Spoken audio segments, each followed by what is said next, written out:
Je vous propose, avant de commencer cette conférence, que nous nous remettions à la prière de la Reine des Anges, la Vierge Marie, voilà, pour que ce qui sera dit puisse être bien dit et bien entendu et porter tout son fruit. Je vous salue, Marie, pleine de grâce, le Seigneur est avec vous. Vous êtes bénie entre toutes les femmes, et Jésus, le fruit de vos entrailles, est béni. Sainte Marie, Mère de Dieu, priez pour nous pauvres pécheurs, maintenant et à l'heure de notre mort. Amen. Voilà, j'ai proposé de vous parler aujourd'hui de la mission des anges, messagers du Seigneur et gardiens des hommes. Voici, il y a une dizaine d'années, peut-être certains d'entre vous ont ce livre dans leur bibliothèque personnelle, un homme appelé Pierre Jovanović, qui n'est pas le journaliste du Monde, du journal Le Monde, c'est un autre, c'est un homonyme, publia un livre intitulé « Les enquêtes sur les anges gardiens ». Est-ce qu'il y en a qui ont ce livre-là dans leur bibliothèque ici? Voilà, moi aussi. Mais il y en a qui ne lèvent pas la main, qui disent « je crois aussi ». Bon. Voilà, ce livre a été vendu à l'époque à 600 000 exemplaires. C'est-à-dire que ça a été une des 3 ventes de l'année. Ce qui est absolument phénoménal. Et ce chiffre dit l'intérêt que nos contemporains ont pour les anges. Les anges attirent. Allez à la Fnac ou dans une grande librairie et vous allez voir dans le rayon ésotérisme, à la Fnac, l'ésotérisme prend plus de place que le rayon sur la foi chrétienne, je ne parle pas catholique, je dis la foi chrétienne, et puis vous avez toute une série sur les anges. Voilà. Et donc cet intérêt pour les anges se manifeste, il faut dire, le plus souvent, hors de l'Église. Qui d'entre nous, en dehors de Yves Bouchard, a déjà entendu dans sa paroisse une prédication sur les anges? Je ne sais pas si monsieur le curé de son ancienne paroisse, si ça t'est arrivé de prêcher sur les anges, je ne vais pas t'obliger à faire un aveu public. Mais il faut bien reconnaître que ce n'est pas notre premier sujet de prédication et qu'on peut passer quelques années sans prêcher sur le sujet, voire certains confrères, hélas, n'en parlaient absolument jamais. Mais hors de l'Église, il semblerait que les anges aient les ailes en désordre. Les plumes ne soient pas toutes ordonnées, si je puis m'exprimer ainsi. Pour le dire autrement, l'ange que je rencontre au pied de la Sainte Vierge n'a pas grand-chose à voir avec celui qui fréquente les rayons des grandes librairies. En effet, si vous parcourez cette littérature des grandes librairies, l'ange que l'on vous montre n'est pas un être personnel. Pour résumer, cet ange que l'on retrouve dans ces livres qui sont proches ou sont franchement ésotériques, sont des anges très matériels. Ce sont des énergies et des vibrations. On trouve ça. Ce sont des anges qui n'ont pas besoin de Dieu pour exister. Des êtres qui n'en sont pas, en fait, ce sont des énergies, des vibrations, qui n'ont pas besoin de Dieu pour exister. Chacun d'entre eux est affublé d'un nom qui est issu souvent de la Kabbale. Et chacun d'entre eux correspond à un besoin particulier. En fait, l'ange en dehors de l'Église a une fonction très utilitariste. Si vous avez un procès en cours, il faut recourir à tel ange. Si vous avez un problème en affaires amoureuses, il faut recourir à tel autre ange. Puis de préférence un certain jour de la semaine à une certaine heure. Bon, etc., etc. Et cet ange de supermarché peut même exister sans Dieu. Il n'est pas en relation avec Dieu. Dieu est accessoire pour cet ange-là. Ainsi, Patricia Daré, que certains d'entre vous connaissent peut-être, qui est une astrologue bien connue d'une radio nationale, confessait être agnostique, donc elle ne sait pas si Dieu existe, mais elle croit en l'existence des anges. Et c'est quelque chose de très fréquent aujourd'hui. Alors, nous disons tout de suite, ça n'est pas notre ange. Cet ange-là n'est pas le mien. Quel est notre ange? Eh bien, nous comprenons à travers on va essayer de le comprendre à travers leur mission. Alors la première chose qui étonne lorsque nous sommes à l'église devant la statue de la Vierge, on voit l'ange Gabriel à genoux devant elle, et qu'est-ce qu'il fait l'ange à ce moment-là? Rien. Il ne fait rien, du moins apparemment. Il est en contemplation. Il admire la Vierge et il la contemple. La Vierge, à ce moment-là, n'a plus spécialement besoin d'aide, apparemment. Et voyez-vous, lorsqu'on regarde l'ange, ça c'est la première chose à retenir importante, je ne peux comprendre qui est l'ange et ce qu'est un ange que lorsque je le comprends en relation avec Dieu. Alors, je voudrais aujourd'hui vous aider à découvrir quels sont ces anges, quelles sont leurs missions, et comment l'ange est au service de Dieu, d'abord, du monde et de notre sanctification. Nous allons voir, je vous l'ai dit, que l'ange se comprend tout d'abord non par rapport à nous-mêmes, à nos besoins, comme l'ange de supermarché dont je vous ai parlé, mais par rapport à Dieu. C'est le premier point. L'ange est là pour servir Dieu par la louange. Louange qui est sa réponse à la bonté divine qu'il a créée par amour. C'est la première chose. Et ça n'est pas rien. La deuxième chose, nous découvrirons que cet ange est associé par Dieu au gouvernement du monde. Oui, Dieu fait travailler les anges. Il ne les laisse pas au chômage. Le cours des événements n'est pas sans rapport avec l'activité angélique. Et puis enfin, nous verrons que ces anges sont nos maîtres sur le chemin du ciel, particulièrement à travers la figure de l'ange gardien. Et nous parlerons de l'ange gardien. L'ange est Dieu. Premier point. Pour comprendre qui est l'ange, il nous faut revenir à Dieu, qui est la source de l'existence des anges. Nous l'avons professé ce matin. Je crois en un seul Dieu, le Père Tout-Puissant, créateur du ciel et de la terre, de l'univers visible et invisible. C'est bien, vous suivez, vous n'êtes pas encore dans. Donc, invisible. Invisible. Cet invisible, c'est le monde angélique, les créatures spirituelles. Pourquoi est-ce qu'il les a créées? Par amour. L'unique raison de la création du monde angélique est de faire participer une créature à sa joie, à sa vie. C'est la raison. C'est comme pour l'homme. Pourquoi est-ce que l'homme a été créé? Uniquement par amour, aucune nécessité. L'ange est une créature spirituelle, nous dit la foi. Qu'est-ce que cela veut dire? Ça veut dire qu'il n'est pas composé de matière. Alors c'est quelque chose que les théologiens ont mis un peu de temps à comprendre. Ben oui, dans la Bible, vous connaissez l'histoire de Raphaël, dans le livre de Tobie, on voit cet ange qui marche, qui accompagne Tobie, etc., qui fait des choses. Et puis, dans les premiers siècles de l'Église, les théologiens avaient du mal à considérer le caractère purement spirituel des anges, non pas à cause des anges, mais à cause des démons. Parce qu'il y a certaines manifestations démoniaques qui sont quand même très sensibles. Alors, on avait du mal et les démons sont des anges. Donc, on avait du mal à considérer que les anges étaient purement spirituels. Mais oui, au XIIIe siècle, et avec saint Thomas d'Aquin essentiellement, on a fini par affirmer ce caractère uniquement spirituel des anges. Ils n'ont donc rien de matériel. Et l'ange a reçu de Dieu deux facultés qui le font ressembler à son Créateur, l'intelligence et la volonté.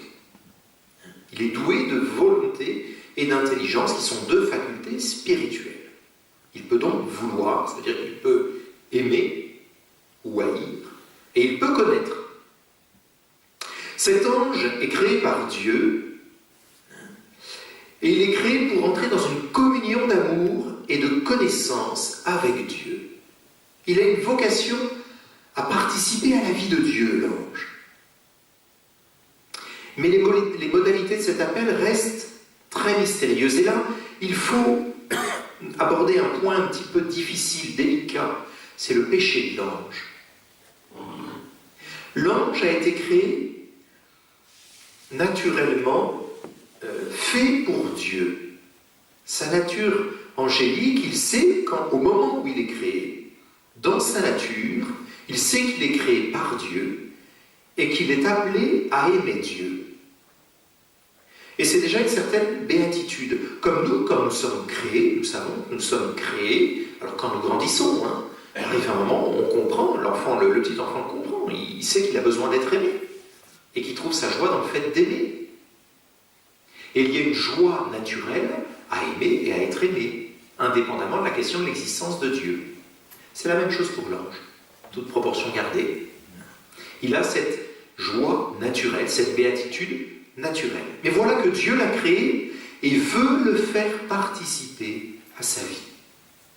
Et ça va être l'épreuve des anges. Les anges vont connaissent au moment de leur création une épreuve, parce qu'ils sont créés libres. Dieu les aime. Donc, ils doivent choisir librement cet amour. Et c'est là où certains anges vont refuser cet amour gratuit de Dieu. Vont face à cette épreuve que nous ne connaissons pas, on peut penser que c'est une épreuve liée à la foi. C'est-à-dire que l'ange créé ne voyait pas Dieu, ne pouvait pas voir Dieu.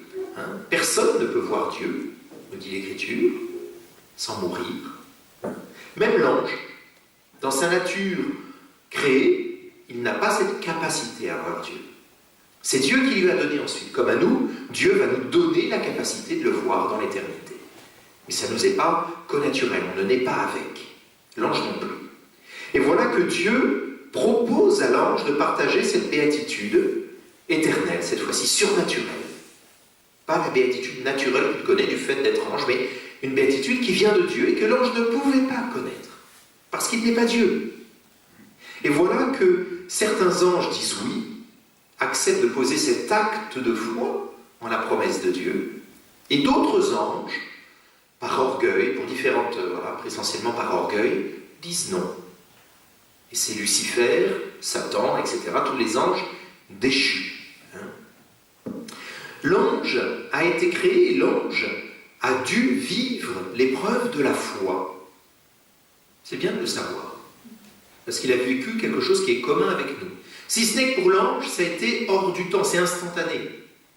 Et une fois que sa décision est prise, elle est définitive. C'est pour ça que les démons ne pourront jamais être sauvés, et que l'enfer est éternel. Il n'y a pas de changement de caractère chez les anges, ils ne sont pas lunatiques. C'est pas un coup ça va, un coup ça ne va pas, non. Les anges restent égaux eux-mêmes. Et ces anges donc, qui ont choisi la béatitude surnaturelle, la vie avec Dieu, reçoivent comme mission, la réponse à Dieu, quelle est-elle? C'est la louange éternelle. C'est ce qu'on va vivre dans la vie éternelle. On a dans le psaume, par exemple, le psaume 89, au verset 6, « Les cieux rendent grâce pour ta merveille, Seigneur, pour ta vérité dans l'assemblée des saints. » Les cieux, ce sont les anges. Qui donc, quand les nus se comparent au Seigneur, s'égalent au Seigneur parmi les fils des dieux? Les fils des dieux, ce sont les anges. Il y a des tas d'autres psaumes qui nous disent cette louange des anges pour Dieu. Les anges sont donc là pour célébrer la gloire de Dieu. On le voit aussi, par exemple, dans le livre de l'Apocalypse. « J'entendis la voix d'une multitude d'anges rassemblés autour du trône, des vivants et des vieillards. Ils se comptaient par myriades de myriades et par milliers de milliers, et criant en pleine voix, digne est l'agneau égorgé de recevoir la puissance, la richesse, la sagesse, la force, l'honneur, la gloire et la louange. » Voilà, donc ces anges sont là pour participer à la vie divine et louer Dieu. Et dans nos églises, vous avez peut-être, vous y aimerez voir, je n'ai pas regardé ici si c'était le cas, mais je serais étonné que ça ne soit pas le cas. Il y a certainement autour du tabernacle et sur l'autel, l'ancien autel, des anges. Alors ça rappelle les anges qui étaient sur le tabernacle dans l'ancienne alliance, que Dieu avait donné en modèle, j'ai plus le nom de l'artiste qui a été chargé de faire l'arche de l'alliance, peu importe, mais on le trouve dans l'Ancien Testament, je me demande si ce n'est pas dans le Lévitique que son nom est donné, ou l'Exode, je ne sais plus. Mais il y a les ailes des anges sur l'arche de l'Alliance. Voilà. Et bien nos tabernacles à nous aujourd'hui, souvent, extérieurement, il y a des anges. Et puis même, j'ai une communauté religieuse où je dis la messe chaque semaine. Lorsque j'ouvre le tabernacle, il y a 2 très beaux anges qui qui sont brodés à l'intérieur. Qui les voit? Personne. Ils sont là pour manifester cette adoration des anges, continuer à les cacher. Voilà, c'est leur premier rôle. La liturgie orthodoxe fait très souvent allusion à cette présence des anges. Le chant du Sanctus à la messe est le moment où je vous ai dit ce matin ce qui était à la messe, nous nous associons à la liturgie du ciel durant la messe. Eh bien, le chant du Sanctus nous rappelle le chant des séraphins, dans la vision du prophète Isaïe au chapitre 6, je cite, « L'année de la mort du roi Osias, je vis le Seigneur qui siégeait sur un trône très élevé. Les pans de son manteau remplissaient le temple. Des séraphins, séraphim en hébreu veut dire c'est ceux qui brûlent, ceux qui flambent. Des séraphins se tenaient au-dessus de lui. Ils avaient chacun 6 ailes, 2 pour se couvrir le visage, 2 pour se couvrir les pieds et 2 pour voler. Ils se criaient l'un à l'autre, « Saint, Saint, Saint, le Seigneur de l'univers, toute la terre est remplie de sa gloire. » Ça, c'est dans l'Ancien Testament, mais dans le Nouveau Testament, on a vu l'Apocalypse, mais dans l'Évangile aussi. Vous avez peut-être ce passage en tête de l'Évangile de Luc, où Jésus parle des petits qu'il ne faut pas scandaliser, comme dans l'Évangile de ce matin.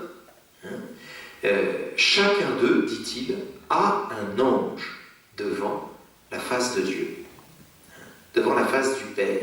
Alors on a là une des sources classiques pour parler de l'ange gardien.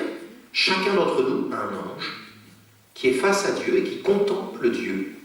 J'oserais dire pour nous. Oui, alors, on va y revenir. Mais avant de parler de l'ange gardien, ce verset nous enseigne sur l'orientation fondamentale de l'ange. Il est tourné vers Dieu.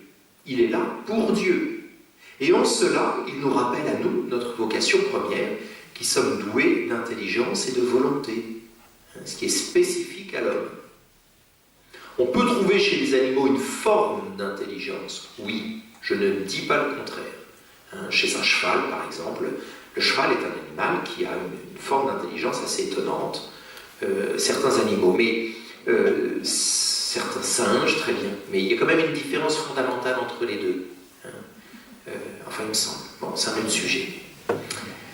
Dans la préface de la messe pour les anges, nous évoquons l'admiration que leur fidélité nous inspire. Alors, c'est pas qu'ils pourraient être infidèles. Je vous ai dit, les anges sont fixés dans l'éternité. Ils ne peuvent plus changer. Mais cette fidélité souligne le caractère constant de leur louange. Ils n'interrompent jamais leur louange, signe de ce choix qu'ils ont fait à l'origine et qui oriente toute leur existence. Donc les anges, et c'était mon premier point, sont là pour Dieu, pour rendre gloire à Dieu, pour se réjouir en Dieu. Et Dieu se réjouit en eux. C'est un échange continu. Deuxième point, les anges participent au gouvernement du monde. Ah, ça, c'est un petit peu étonnant. La prière des anges se traduit non seulement par la louange, mais aussi par l'intercession. C'est un premier aspect dans le gouvernement du monde. On va voir, il y a un autre aspect un peu plus mystérieux, je vais y venir après. Les anges ont une mission ascendante de la terre vers le ciel. Si vous êtes allé à la messe hier, ou si vous avez lu l'évangile d'hier, dans l'évangile de Jean, chapitre 1, Jésus qui s'adresse à Nathanaël en disant « c'est là un vrai Israélite », alors il s'étonne, et Jésus dit « vous vous étonnez, tu t'étonnes parce que je t'ai dit que je t'ai vu quand tu étais sous le figuier, vous verrez des choses plus étonnantes encore, vous verrez les anges montant et descendant au-dessus du Fils de l'homme. » Les anges montent et descendent. C'est cette vocation d'intercession et de médiation entre la terre et le ciel. Les anges ont une vocation, une mission d'intercesseur. On le voit par exemple dans l'histoire de Tobie. L'ange Raphaël explique à Tobie que lorsque lui et Sarah étaient en prière, chacun de leur côté, était en prière. Sarah, la pauvre, avait un démon qui tuait ses maris successifs. Et puis Tobie, avec son brave père aveugle, était dans une situation bien embarrassante. Et Raphaël dit « C'était moi qui présentais vos suppliques devant la gloire du Seigneur qui les lisait. » Alors, je vais y revenir. Nous le voyons aussi dans Zacharie, au chapitre 1, verset 12, où l'ange prie Dieu et le supplie de mettre fin au supplice des hommes. Ou encore dans les Actes des Apôtres au chapitre 10, verset 4, où l'ange dit avoir présenté les prières de Corneille à Dieu. Les anges présentent nos prières. C'est étonnant quand on y pense. Dieu ne pourrait pas les entendre directement. Pourquoi est-ce qu'il faut qu'il y ait des anges qui aillent les présenter? On va voir pourquoi.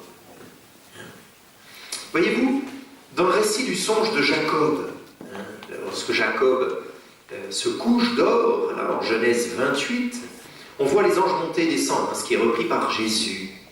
Voilà.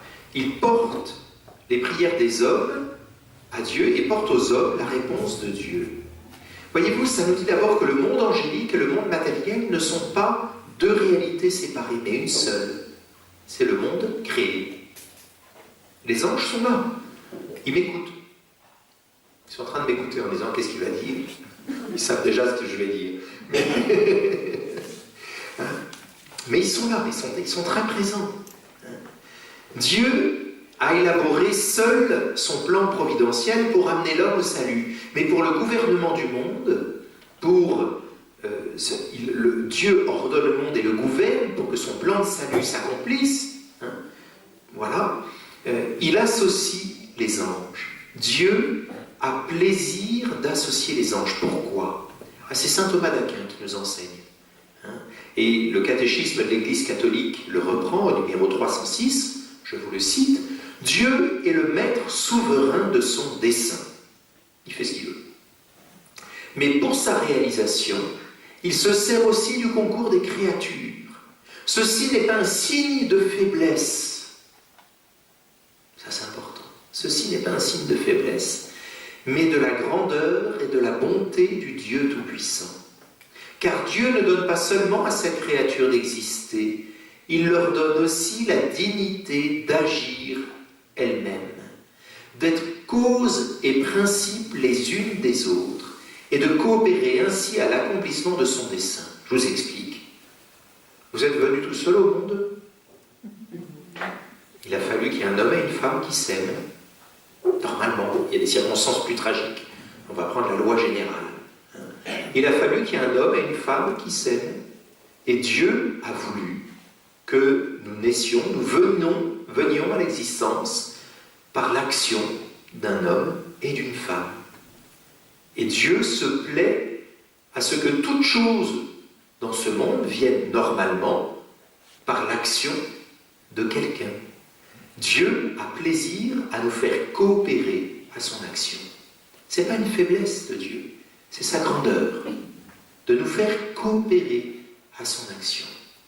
Alors c'est particulièrement vrai dans une nouvelle vie, on parle de procréation, mais l'artiste qui fait une œuvre artistique, l'artisan qui réalise un ouvrage, quel qu'il soit, de l'électricité, la plomberie, au charpentier, mais même celui qui est dans le tertiaire, etc. Tous, lorsque nous travaillons, nous collaborons à l'œuvre de Dieu dans la mesure où notre œuvre permet l'achèvement de la création.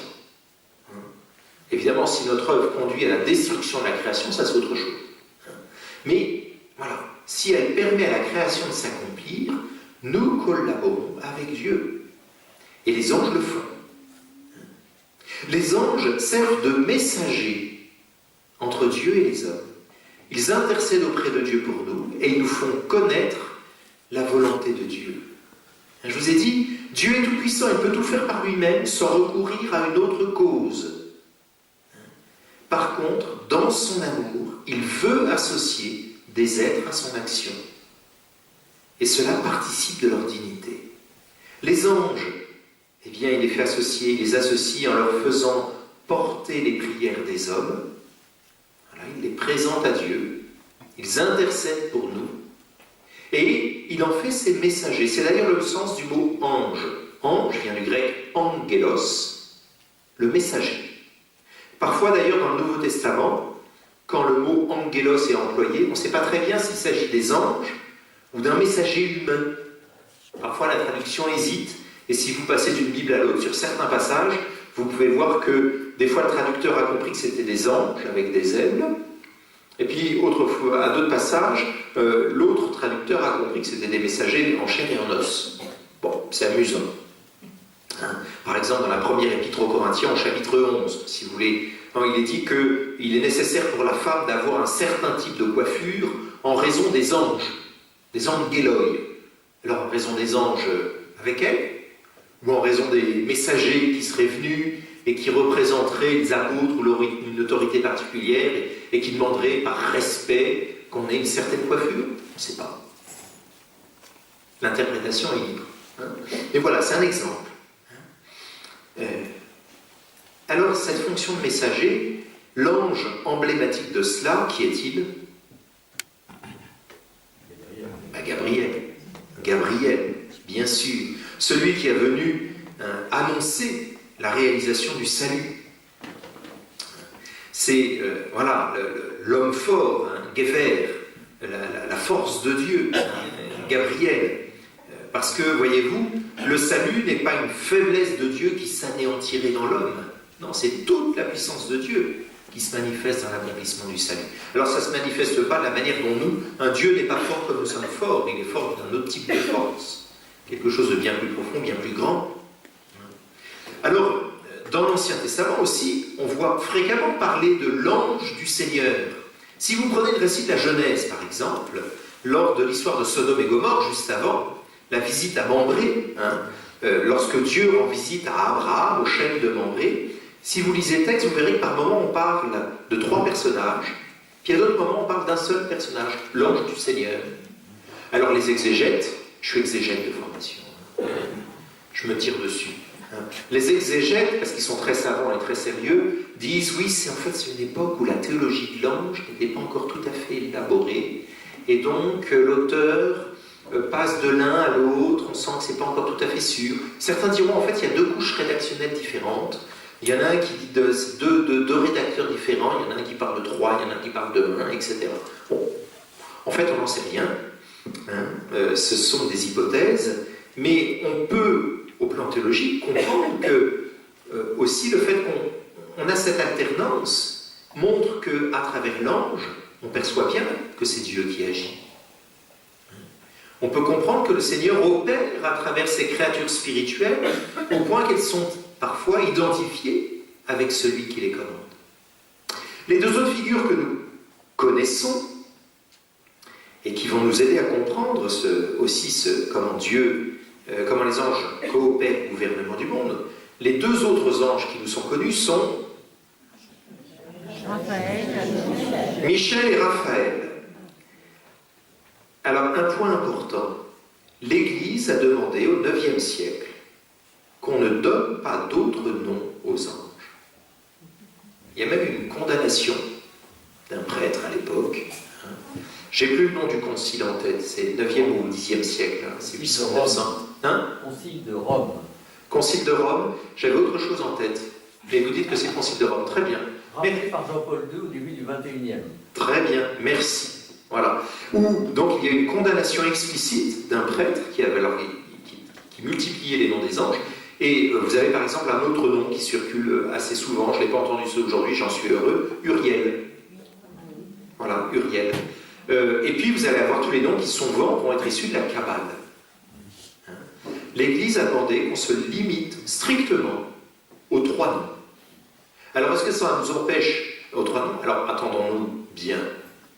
Rien ne m'interdit, parce que j'ai mon ange gardien, de lui donner un nom.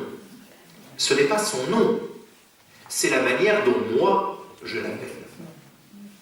Ce n'est pas son nom, c'est la manière dont moi je l'appelle. Je connais déjà quelqu'un qui appelle son ange gardien Espérance, parce qu'il a besoin de l'espérance. Mère Yvonne même de Malestroit, s'il y avait Lumen et Veritate, c'est ça? Lumen et Laetate, donc la lumière et la joie.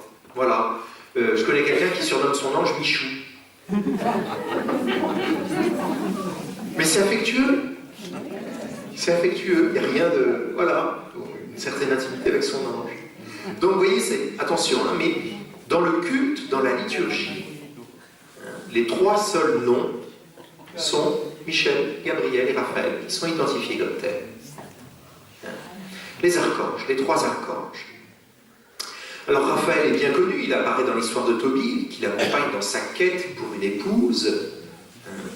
Et puis Michel apparaît dans le livre de Daniel et dans l'Apocalypse, et il apparaît comme celui qui lutte contre Satan au nom de Dieu. Michael, qui est comme Dieu, se crie, il déploie toute la puissance de Dieu pour jeter l'ennemi à terre.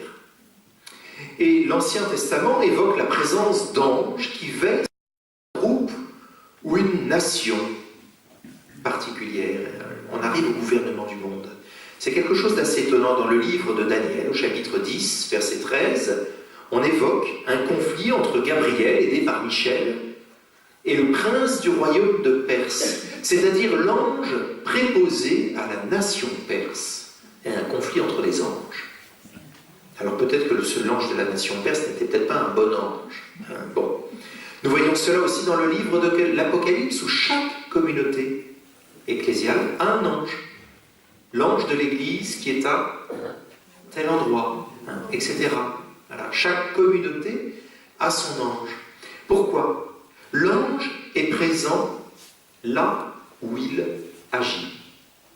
Dieu est partout, pas l'ange. L'ange est présent là où il agit. La notion d'espace ne fonctionne pas pour les anges. Ils n'ont pas d'espace comme nous. Nous, on a du mal, on ne peut pas réfléchir sans un espace et sans le temps. Pour les anges, ça ne marche pas comme ça, ils sont dans l'éternité. Mais l'ange est présent là où il agit. Et lorsqu'il agit sur une communauté ou un groupe de personnes, il est identifié par rapport à cette communauté. Par exemple, et de ce passage de l'Écriture, la tradition, les pères de l'Église, les saints, on déduit que chaque groupe humain dont l'existence a sa place dans le plan de la providence divine est accompagné pour un ange. On peut tout à fait penser qu'il y a un ange pour la paroisse de l'île Bouchard, qui est chargé par Dieu de veiller sur la paroisse. Il y a un ange pour les nations, pour chaque nation. Alors, pour la France, on sait que l'archange Michel a été revendiqué par l'Allemagne et la France comme saint patron national. Ça a dû poser quelques problèmes à certaines périodes de l'histoire. Bon. Mais vous avez à Fatima, à Sainte-Jeanne d'Arc, le chef des armées célestes se présente ainsi: je suis Michel, le protecteur de la France. Bon. Lors des apparitions à Fatima, le premier être céleste à apparaître aux enfants, c'est l'ange du Portugal. On peut donc penser que, voilà, que chaque paroisse, chaque famille, une famille est une communauté humaine voulue par Dieu et qui a sa place dans le plan de la providence. Chaque famille, on peut penser que chaque famille a son ange. Il y a les anges gardiens de chacun, puis il y a l'ange gardien de la famille. On peut l'invoquer. Voilà. Alors cela prend un sens particulier avec chaque personne et la figure de l'ange gardien. Nous y reviendrons. Mais il me faut d'abord évoquer un dernier point. Je vous ai dit que l'ange participait au gouvernement du monde. Les anciens, dans l'Antiquité, ont attribué facilement les phénomènes cosmiques et météorologiques à l'action des anges, ou des dieux chez les païens. Les étoiles symbolisent traditionnellement ce monde angélique, ou chez les païens, ce monde des dieux. Cette action sur le monde est traditionnellement attribuée, alors vous savez qu'on a élaboré, c'est Denis l'Aréopagite qui a évoqué ça, les 9 cœurs des anges. Alors je ne vais pas vous les citer de mémoire, il y en a, je suis sûr qu'ici il y en a qui les connaissent, dans l'ordre et le désordre, mais il y a un cœur qui est le cœur des puissances, qui se voit attribuer une action sur le cours des astres, le cours des astres célestes. Quand les dominations, il y a les puissances, il y a les dominations, il y a les chérubins, il y a les séraphins, il y a les puissances, il y a les dominations, il y a les archanges, les anges, et j'en ai oublié 3, qu'on retrouvera en temps opportun. Les dominations, elles, sont considérées comme agissant auprès des nations. Alors on pourrait beaucoup se gausser et rire de cette représentation en disant, bah oui, ils n'avaient pas encore de télescope, ils ne savaient pas comment ça marchait. Je ne serais pas aussi catégorique que cela. Oui, il y a des lois naturelles. Dieu a créé le monde avec des lois naturelles, la loi de la gravité, différentes lois qui expliquent les mouvements physiques qui régissent l'univers. Cela n'exclut pas que les anges puissent agir sur le cours des événements du monde et surtout sur ceux de la nature. Ça, on le constate. Moi, je travaille plutôt sur les anges mauvais que les anges bons dans mon sujet de recherche. Enfin bon, on le constate que certaines manifestations démoniaques se traduisent dans des manifestations naturelles. Et des orages, certaines choses, c'est possible. Mais aussi au plan divin. Regardez à Fatima, bon, la danse du soleil, tel orage, tel éclair, telle chose. Les anges, Dieu peut permettre que les anges aient une action sur le cours des astres, alors sur le cours des astres, sur les éléments du monde, on va dire de manière générale. Le cours des astres est réglé dans leur régularité par les lois de la nature, voulues par Dieu, mais sur ce qui touche aux réalités de la nature, le monde angélique peut avoir une action sur ce cours-là.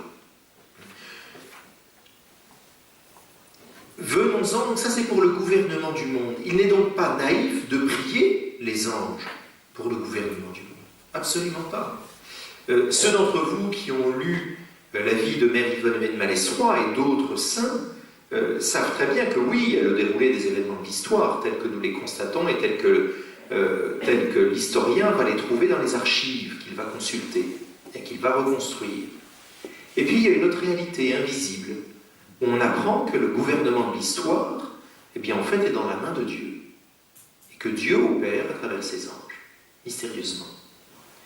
Dernière, donc, l'ange est là pour louer Dieu, l'ange est là pour participer au gouvernement du monde, en assumant, en intercédant pour les hommes, en servant de messager pour les hommes. Je n'ai pas parlé des songes, mais c'est une réalité aussi. Dieu peut parler à travers les rêves, les songes, et les anges peuvent être messagers de Dieu dans les songes, dans certaines apparitions. Et puis, le gouvernement sur certains pays, sur les nations, sur les communautés humaines, l'ange a son rôle à jouer, et le joue, d'autant plus si on lui demande. Et puis il y a une dernière dimension, cette dimension personnelle, cette figure de l'ange gardien, qui appartient aussi à la foi de l'Église. Les anges sont les ministres de Dieu, les serviteurs de Dieu et de sa providence. Ils aident à la mise en place des conditions qui permettent aux hommes d'atteindre plus sûrement la patrie céleste. Oui, les anges ne sont pas là pour s'amuser. Enfin, excusez-moi. Tiens, si on disait, tiens, aujourd'hui on va faire pleuvoir. Tiens, non. Tiens, aujourd'hui on va empêcher Madame Intel d'avoir un accident. Non. Non. Les anges, leur mission fondamentale, et après la louange de Dieu, et dans le gouvernement du monde, dans le gouvernement des personnes, est d'aider chacun à atteindre plus sûrement la patrie céleste. Ils nous aident, ils sont là pour nous aider à rester fidèles au Christ. Et traditionnellement, cette mission est attribuée à celui qu'on appelle l'ange gardien. La doctrine de l'ange gardien s'est développée très progressivement.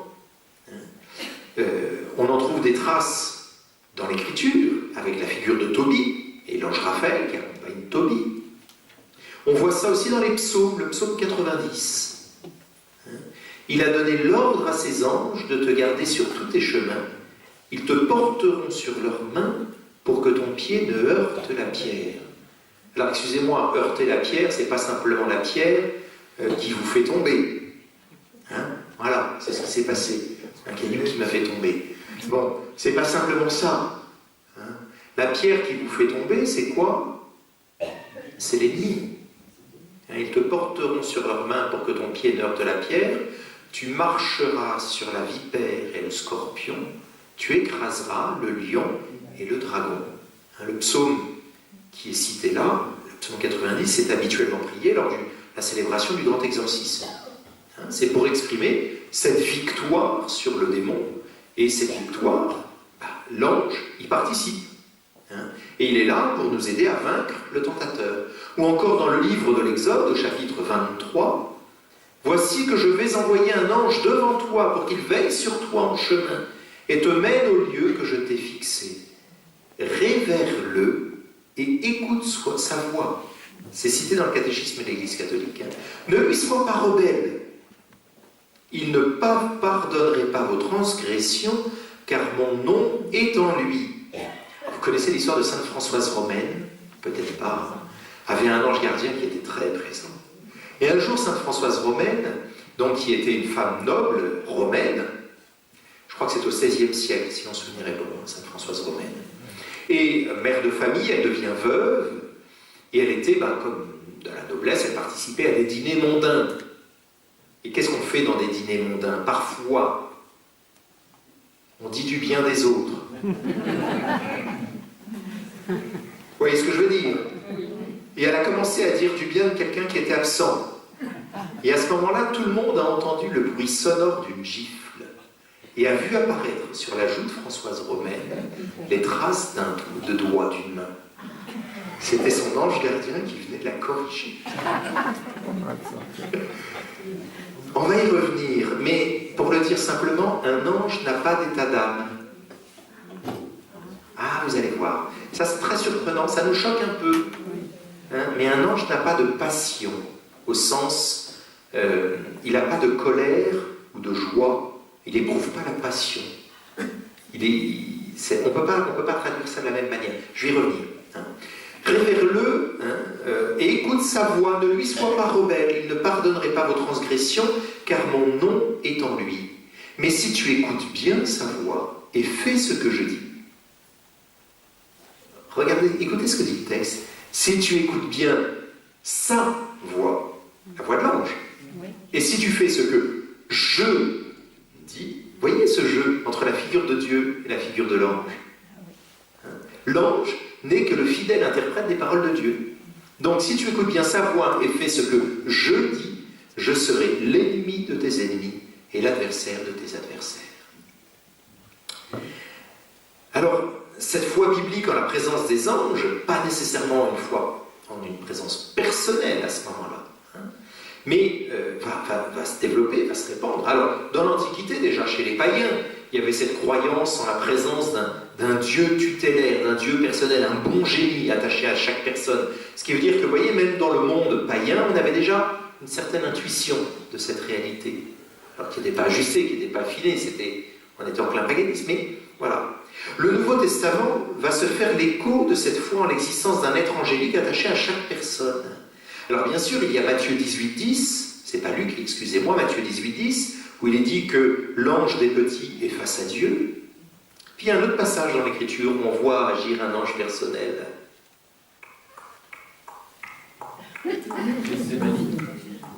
Gethsémani, je ne dirais pas que c'est un ange personnel, c'est l'ange qui vient consoler le Christ. Mais le Christ n'avait pas d'ange gardien, il n'en avait pas besoin. Des airs aussi. Saint Paul? Non. Gédéon. Dans le Nouveau Testament. Saint Joseph, non, c'est un songe, c'est Gabon.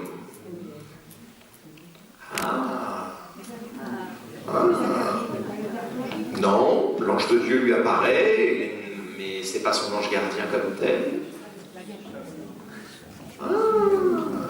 Si je vous dis Pierre, c'est un ange qui l'a délivré en acte 12, quand il était en prison. Et la servante Pierre sort de la prison, tous les serrures s'ouvrent, etc. Lui, il croit être en songe, il croit rêver, il croit être en... Il sort, l'ange lui dégage le terrain, etc. Il arrive dehors, il se réveille dehors, il se rend compte que tiens, c'était pas un rêve. Il prend les jambes à son cou, il court, il frappe à la porte. La servante, là où sont tous, vous savez, là où sont tous les apôtres sont réunis, bon, ils ont reçu un coup d'Esprit Saint, donc ça va déjà mieux. Ils ont un peu plus de courage, mais enfin, ils restent quand même prudents, ça n'empêche pas. Et la servante vient à la porte, et qu'est-ce qu'elle fait? Elle ouvre la porte? Non, elle n'ouvre pas la porte, non. Elle retourne, et qu'est-ce qu'elle leur dit?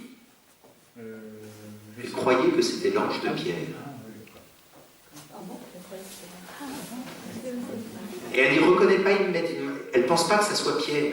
Parce que Pierre, il est en prison. Elle pense que c'est l'ange de Pierre. Il me semble bien, allez voir en acte 12-15, on pense que c'est l'ange de Pierre qui frappe à la porte. J'en suis certain même. Et c'est uniquement parce qu'il insiste, alors. Voilà. Un ange, ça ne frappe pas aux portes. Hein. Il n'y a pas besoin.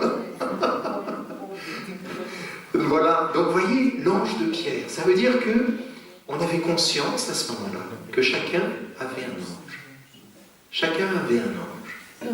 Les pères de l'Église vont reprendre cette foi en l'ange gardien, arrangeant celle-ci de différentes manières, discutant du moment où il est donné, etc. Et c'est, alors, Saint Basile, dont la théologie la plus ferme sur ce sujet, et c'est lui qui est repris par le catéchisme de l'Église catholique, hein, pour affirmer, hein, voilà, pour illustrer la foi de l'Église sur ce point, alors je cite, qu'il y ait un ange avec chacun des croyants à titre de pédagogue ou de pasteur dirigeant sa vie.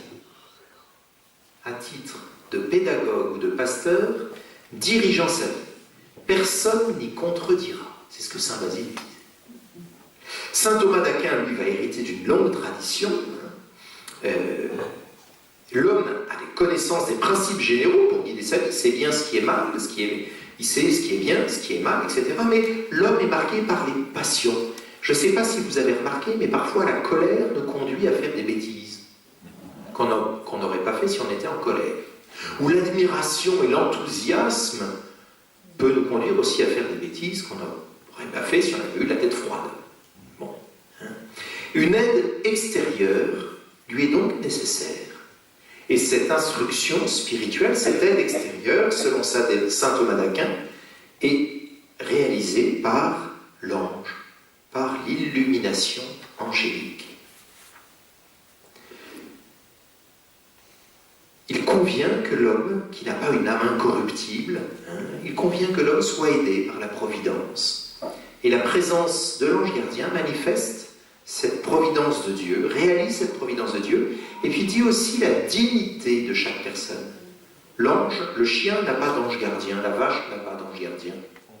Nous, oui. L'action de l'ange gardien vise au salut de l'homme et au gouvernement de tout homme dans sa dimension naturelle et surnaturelle. Tout homme, baptisé ou non, bénéficie de son action. L'ange, voilà, et si les personnes ne recourent pas à lui pour avancer vers le Christ, quelle va être l'action de l'ange gardien? Il va faire ce qu'il peut, parce que la liberté de chacun lui laisse possible, mais il va au moins faire, c'est ce que dit saint Thomas, hein, son action consiste à les empêcher de faire tout le mal qu'ils pourraient faire. Il y a une miséricorde de Dieu aussi, à travers ça. L'ange est aussi là pour nous, voilà, hein, c'est la miséricorde de prévenance. C'est la miséricorde de prévenance, dans une certaine mesure. Alors cette présence est donnée selon saint Thomas d'Aquin dès la naissance, selon lui. Aujourd'hui on dirait peut-être la conception. Et elle ne cesse qu'avec la mort. Le péché n'éloigne pas l'ange gardien. Pas plus que la providence n'abandonne le pécheur. Alors, quels sont les effets de l'intervention de l'ange gardien? Que fait-il? C'est un théologien qui s'appelle Suarez, un petit peu ancien, mais il fait une proposition qui est intéressante sur le traité des anges. L'ange est là pour écarter les dangers de l'âme et du corps. Alors nous, on pense beaucoup aux dangers du corps, mais les dangers de l'âme. Je ne sais pas si ça vous est déjà arrivé, moi ça m'est arrivé plusieurs fois. Alors un exemple tout simple, vous voyez, vous êtes sur la route et vous avez envie d'aller vite. Ça vous arrive jamais. Et j'ai remarqué qu'assez facilement, à ce moment-là, j'avais un véhicule qui se mettait devant moi et qui m'empêchait d'aller aussi vite que j'aurais pu. Souvent, moi ça m'arrive souvent, et j'y vois l'action de mon ange gardien qui me dit calme-toi. Et il faut vraiment que j'insiste pour dépasser, pour vraiment si je veux aller plus vite. Je le fais plus. C'est vrai. Alors les radars c'est autre chose. Non, j'ai pas besoin de radar. Non, ça c'est... Il écarte les dangers de l'âme et du corps. Voyez, vous êtes tenté par quelque chose et vous vous rendez compte que au dernier moment, il y a quelque chose qui vient vous détourner de la tentation. C'est comme si vous... Attends, on est retenu. Ah, alors ça, c'était l'ange gardien, hein, le curé de l'île Bouchard qui descendait pour fermer son église et qui ne sait pas pourquoi, mais il s'est retrouvé assis dans son bureau sans avoir fermé l'église. Ben, il est fort probable que l'ange gardien soit passé par là. Hein. Mais là, c'était pas un péché qu'il voulait faire. Hein. Mais voilà, moi, je protégeais l'âme. Protéger l'âme. Et si vous demandez à votre ange gardien de vous protéger, il est fort probable que vous voyez ces occasions au dernier moment, alors que vous choisissez un mal certain, parce que vous êtes enfermé dans votre tentation, et bien il y a une porte qui s'ouvre devant vous, une dernière fois. Allez, avant que tu puisses tomber, tu peux encore t'en sortir. Tu peux encore t'en sortir. Ça, moi, je l'ai remarqué de très nombreuses fois, personnellement. Il excite l'âme au bien et la détourne du mal en instruisant notre intelligence. L'ange gardien peut éclairer notre intelligence, nous donner une lumière et nous exciter au bien, nous suggérer quelque chose. Vous voyez ce qu'on appelle des motions de l'Esprit Saint. Moi, je pense que c'est l'ange qui les transmet. Un petit exemple, j'étais jeune prêtre, j'étais curé de paroisse, et je vais voir une personne, je voulais voir une personne, une de mes catéchistes, un matin, je frappe à sa porte, il était 10h30, quelque chose comme ça, et elle n'était pas chez elle. Bon. Et en repartant, j'avais un paroissien qui était mourant, qui n'était pas très loin. Je l'avais vu peu de temps avant, la semaine d'avant. Puis je me suis dit, qu'est-ce que je fais? Est-ce que je vais voir monsieur Untel ou je rentre au presbytère? Puis une petite voix qui m'a dit, tu devrais aller voir monsieur Untel. Puis j'ai dit, oh non. Je rentre au presbytère, j'ai un peu de temps devant moi, du coup je vais aller travailler. Ah, monsieur Untel est mort dans l'après-midi. Ah, je ne l'ai pas entendu. Je n'ai pas su accueillir cette invitation au bien. Pour la protection et les dangers de la main du corps, une histoire, un frère prêtre de notre communauté qui était à Jérusalem. En même temps que moi, à ce moment-là, c'était l'époque de la deuxième intifada, donc on entendait les bombes, hein, on entendait les bombes exploser, on entendait les chars, c'était assez tendu. Et alors, c'est un homme très, très droit, très respectueux du code de la route, il était sur le bord du trottoir, en plein centre-ville de Jérusalem, et il voulait traverser la route. Le petit bonhomme était rouge. C'est rouge, je ne traverse pas. Et il entend une petite voix lui dire, vas-y, traverse. Je ne traverse pas. Il me l'a raconté. Et la petite voix insiste, vas-y, traverse. Il a écouté la petite voix. Alors qu'il est arrivé de l'autre côté de la rue, une bombe a explosé à l'endroit où il se tenait.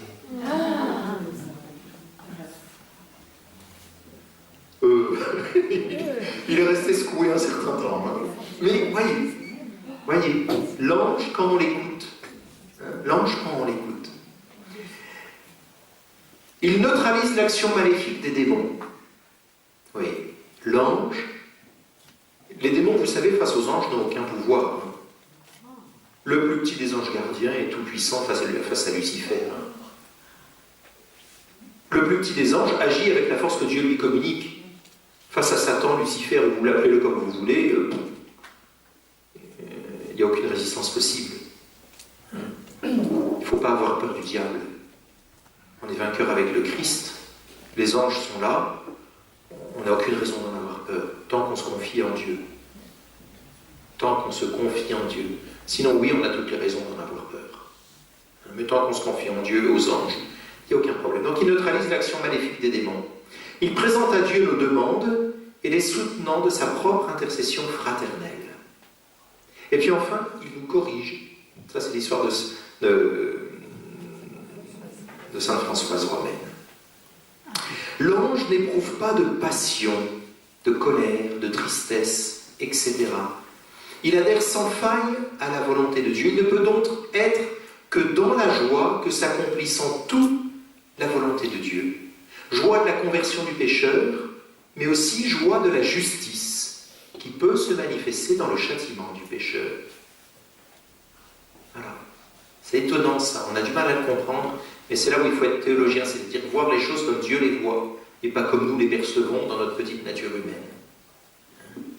Alors, je vois que monsieur le curé a pointé son nez. On parle de l'ange gardien. La tradition se fait l'écho non seulement de l'existence d'un ange gardien, mais aussi d'un démon personnel. Oh, pourquoi vous en parlez? Bon, c'est pas deux fois. C'est dans la tradition, de nombreux théologiens en parlent. C'est pas un démon donné par Dieu, mais un démon qui a connaissance de nos fragilités et qui, pour cette raison, nous est particulièrement attaché. Mais si Dieu permet qu'il soit là, c'est pour notre sanctification. Et je vous rappelle que l'ange, le démon, n'a aucun pouvoir face à l'ange gardien. Voilà, on voit ça avec le Satan qui éprouve Job ou tente Judas. Voilà, il y a différents textes qui font penser à ça, je passe. On trouve ça aussi, ça c'est pas un père de l'église, chez Hergé. Tintin au Tibet. Vous avez le bon ange et le mauvais ange le mauvais ange qui tente le capitaine Haddock, ou Milou, voilà, bon. Saint Thomas d'Aquin fait également allusion à cet ennemi personnalisé. Il le dit, de même qu'à chaque homme sont donnés pour le mettre à l'épreuve un ange bon et un ange mauvais. De même, 2 esprits sont-ils mis à la tête de chaque nation. Ça pourrait être une réponse à la question du livre de Daniel, le prince de Perse, peut-être le mauvais ange. Bon. Voilà. Quand l'homme sera parvenu au terme du voyage, il n'aura plus d'ange gardien. S'il est au ciel, il aura son ange régnant avec lui. S'il est en enfer, il aura un démon pour le châtier. C'est saint Thomas d'Aquin. Au moment de mourir, l'ange gardien est là, il fait tout pour que nous accueillions la miséricorde, bien sûr. Bien sûr. Et plus nous l'avons fait coopérer durant notre existence, plus cette coopération est facile au moment de notre mort. Voilà, mais vous voyez, l'ange, attention, l'homme n'est pas une marionnette qui, sous l'influence du bon ou du mauvais ange, là, non. Ma liberté est là et elle peut résister au bien comme au mal. Je peux choisir d'écouter l'ange ou de ne pas l'écouter, d'écouter Dieu ou de ne pas l'écouter.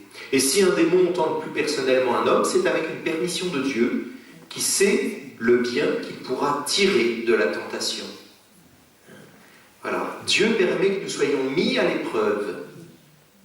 Dieu permet que nous soyons mis à l'épreuve. Pour nous faire bon, pour exercer cette liberté. Voilà. Alors, je vais m'arrêter là, mais pour conclure, que cette figure de l'ange Gabriel auprès de la Vierge Marie à l'île Bouchard soit pour nous l'occasion de redécouvrir ce monde angélique qui nous est proche. Accueillons-le dans la foi, et nous verrons rapidement, vous verrez, alors vous ne verrez pas apparaître un ange avec des ailes, pas nécessairement. Il y a des personnes qui voient l'ange gardien, ça arrive, j'en ai rencontré, mais ça peut être une présence qu'on croit, ça peut être des rencontres inattendues, ça peut être, on peut dans la prière sentir un soutien, une présence, une paix qui nous est donnée, quelque chose de très doux, qui manifeste cette présence. Mais si nous sommes attentifs à cette présence, si nous lui demandons de nous ouvrir l'oreille, de nous rendre attentifs à sa parole, nul doute que nous pourrons retirer de ces compagnons célestes que le Seigneur nous a donnés une aide importante. Alors prions les anges. Merci de votre écoute.